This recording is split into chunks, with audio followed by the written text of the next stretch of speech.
this. Katie, are you there? Here. Katie's here. And now that's not going to make sense to anybody else but us, but I think they can deduce that we were having some tech issues. Katie Johnson with Chalmers Camp Insurance. How are you doing? Doing great. How are you today, bud? Phenomenal, outstanding, fantastic. If y'all are listening to this or watching this, we hope it finds you happy, healthy, and having made friends and, memories throughout the summer.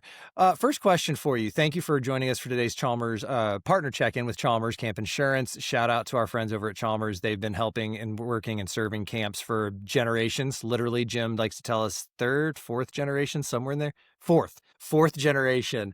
You can't get much more New England on brand than that. But before we dive into, we know about Chalmers. You've heard about Chalmers, and if you ever have any questions about insurance, camp insurance, or otherwise, probably reach out to your folks at Chalmers, or reach out to us, and we're happy to get you connected with Katie or Carissa or Jim or anybody over there at the team. I always forget, where are you though? Usually when you're not up here with the New England camps, where's home base for you? It went away.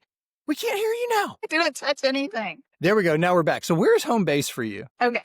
Home base for me is Atlanta, Georgia. Atlanta, Georgia. Okay, so I do remember this because every time we cross paths, I went to the University of Georgia. I grew up down in Greenville, South Carolina, and Tallahassee. So I have that whole area surrounded, and it's wild that I joke that camp is a very small world. It is a very small world, and you start understanding just how much our paths intersect. And your path has led you most recently to Chalmers Camp Insurance. And so what do you do for the folks out there? I mean, insurance, we all go, oh yeah, insurance. I know that. I pay my premium. They're there for me when what do you do with Chalmers Camp Insurance? As a risk consultant with Chalmers.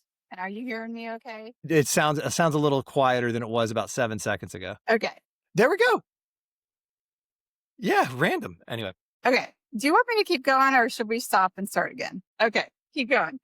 So I work as a risk consultant with Chalmers, which means that I work with all of their camps on supporting everything around risk management, and just kind of focusing on how we can prevent things from happening at camp, listening to and learning about what recent standards are, and basically just doing what I can to support camps around risk management questions, things that pop up, and hopefully prevent claims from happening in a very non-insurance-y way. I like to say that I'm a non-insurance person working in insurance. Risk consultant, which sounds just as, I was going to say, it sounds just as exciting as it is, but it's the most necessary thing that we do. All we do all day as camp professionals is kind of measure and assess risk from a macro level down to a micro level. Every decision we make is around risk. So how did you end up, first of all, do you have a camp story? Meaning, like, I never went to camp as a kid. My camp story began with my sister kind of forcing me to work at a summer camp.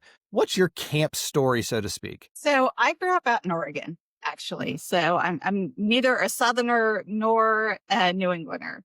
You're a vagabond, just like me. I love it. I am. I grew up in Oregon, and my heart will always be a West Coaster. But I grew up going to camp, a campfire camp called Camp Namanu. It's on the base of Mount Hood outside of Portland, Oregon.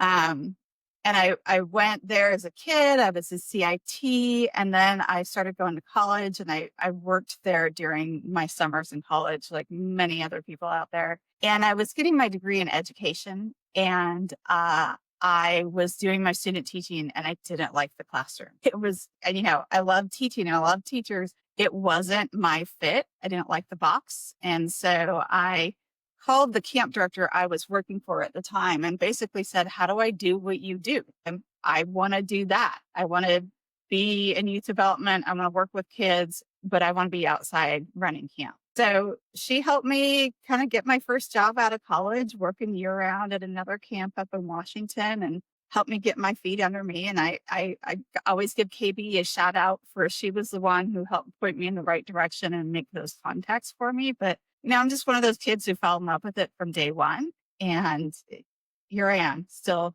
trying my best to be a camper at heart.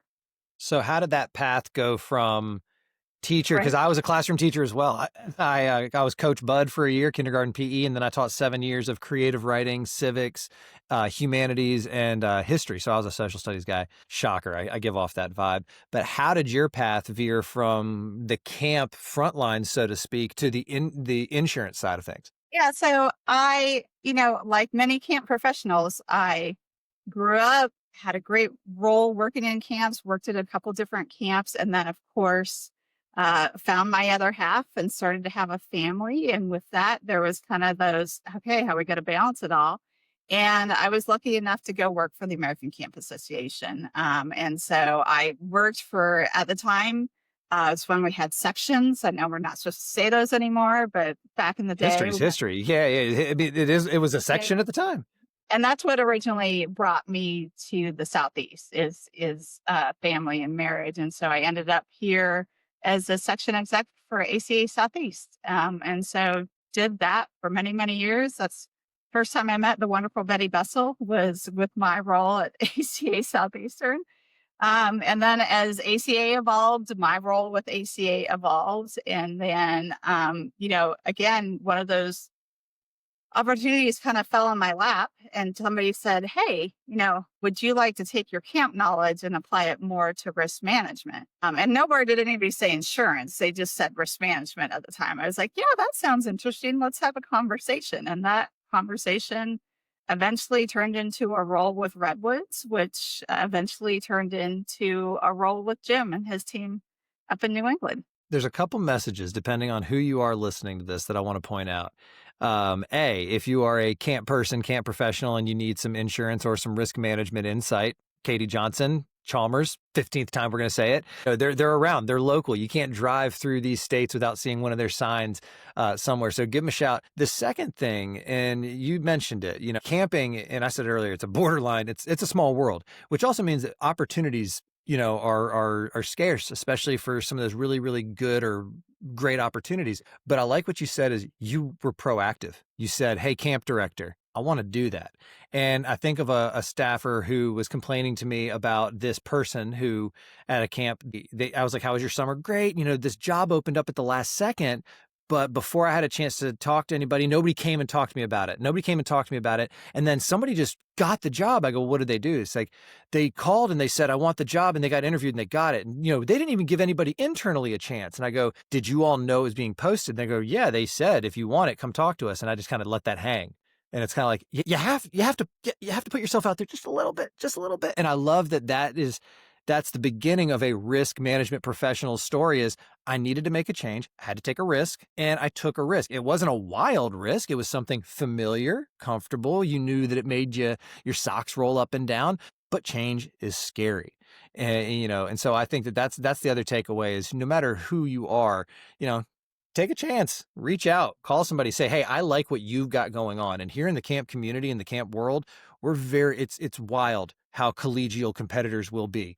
But if you do it the right way with some kind of curiosity, empathy, respect, knock, knock, I like what you got going on. Do you mind if we talk and I can ask you how I might be able to do it over here? You'll find that when you see these camps. And I know you went out this summer and part of my job, we do get to share this is we get to go out and see the camps in action.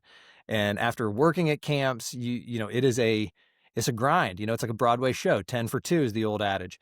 Things pop up. And later on, depending on when you're listening to this, we are going to be sitting down with Chalmers Camp Insurance to do a more in-depth debriefs, TBD on the date. It should be coming soon.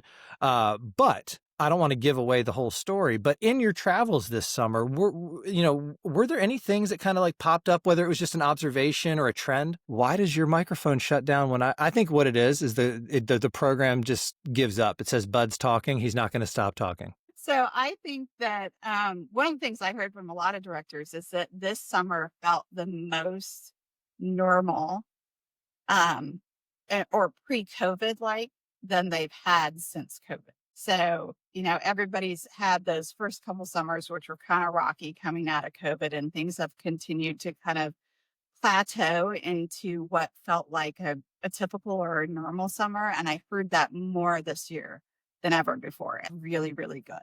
I think everybody's feeling a lot more confident about staffing. They're feeling confident about campers coming in. They're feeling a lot more equipped. One of the other things that I noticed, people are feeling a lot more equipped to support the campers coming to them.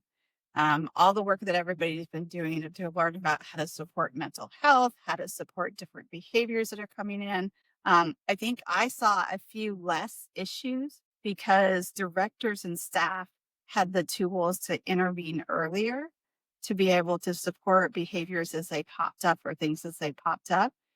before they escalated down the road and we found ourselves in a situation that we weren't prepared to handle or weren't quite ready to handle. So, um, I think the outside education and professional development that directors have been doing and that bringing in for their staff is really starting to pay off. And people are feeling much more equipped and supported to support the campers in their care. And that was really positive as well. I love hearing that because one of the big things that I spiel about when I go out and talk to whether it's camps or camp staff or even PTAs, whatever, is how is this experience going to benefit me?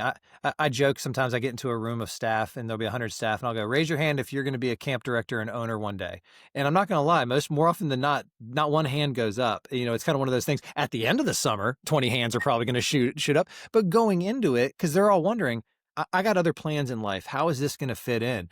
And the way you just described it, the fact that these camps are able to take people and whether it's internally train them, bring in third-party trainers, some kind of combination thereof, but you got to get this group of people equipped to deal with some really kind of, like you said, they can be uncomfortable and it can be just as simple as a young person saying, hey, I don't feel right. I need some help. And instead of freezing because you don't have the capacity and you're worried, because you have to say, yes, that is a scary feeling. Yes, but you are the adult in that moment and all they're looking for and all we're asking of you is this simple redirection to the next level up. Or, like you said, there's going to be preparation and training. And the fact that we're able to turn and focus on these more kind of marginal gains in the operation versus broad swaths of, separating and 6 feet this and masking that and viruses and vaccines. We're in that place where we can focus on the nitty gritty and hopefully make some of these gains for the better. Can you hear me? Don't worry, it will cut that out. Okay. I was like, how much of this are we going to have to redo? No, overall, it was a really positive summer. That's not to say that there weren't a couple of incidents and things that happened. And that'll be my teaser. We'll talk about that a little bit more on the debrief and dig into those. But overall, my overarching takeaway is that it was a really positive summer. People were doing really great work outside in the 10 months, the 10 for 2, the outside of those 2 months are doing really great work to make those 2 months phenomenal. And that was really great to see. I like, and that's where we're going to leave it because I like what you're teasing. It's not all sunshine and rainbows, but in the camp world, we do focus on the positive. We do focus on the upside. We don't ignore the other stuff. We learn from it. And that's what we're going to do with the debrief with Katie and everywhere else. If you have to engage or you have those kind of questions, reach out to Chalmers Camp Insurance, reach out to us, reach out to Katie. We will, we're here for you for these reasons because you all run the camps. You make sure the campers are happy, healthy. And I like what Katie says. We're entering the fall and this is football season. So I like to make a sports analogy where the next 6 months, these teams have been prepping the previous 6 months. And so that's what we're getting into as well in the camp world. And we hope to be able to be there for you. Katie, I know that you're going to be there for us. I look forward to seeing you again sometime soon. And if I get down into your neck of the woods, I'm going to come holler. And if you've been hanging in there with us, she said, thank you. Riverside FM is going to translate that for us. Katie, we'll see you soon. Thank you so much.